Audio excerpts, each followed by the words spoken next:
Did you know that 75% of Canadians still identify as religious? Yet there's a shifting attitude towards religion in Canada. Today we're going to define secularism, new atheism, and talk about what that means for religious freedom in Canada. All that coming right up.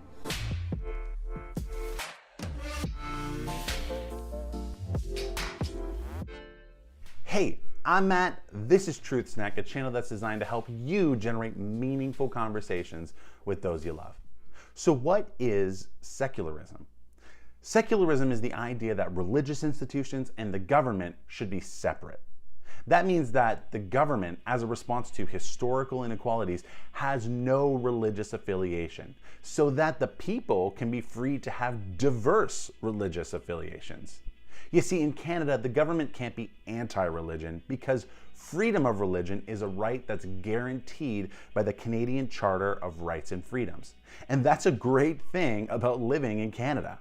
Now, in 2001, the terrorist attacks in America on 9/11 made radical Islam a mainstream discussion worldwide.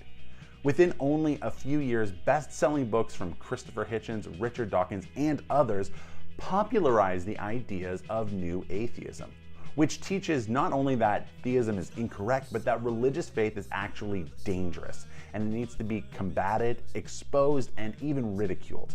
So here we have two ideologies, new atheism and secularism. And it has to be said that these ideologies are incompatible. The government of Canada can't protect religious freedom while also trying to combat religion.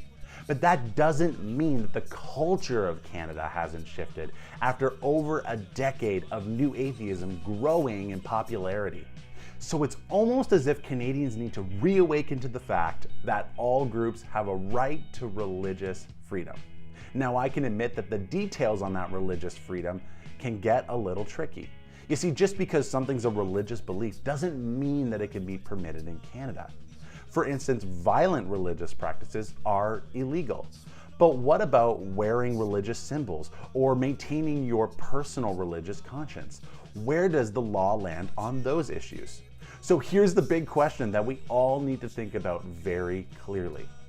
Which religious practices should be illegal and which ones should be a right to all Canadians? I really believe that the best way to discuss these questions is face-to-face with someone you love. So share this video so you can do that. And if you like the channel, subscribe and join us next Tuesday. We'll continue to discuss what matters. See you then.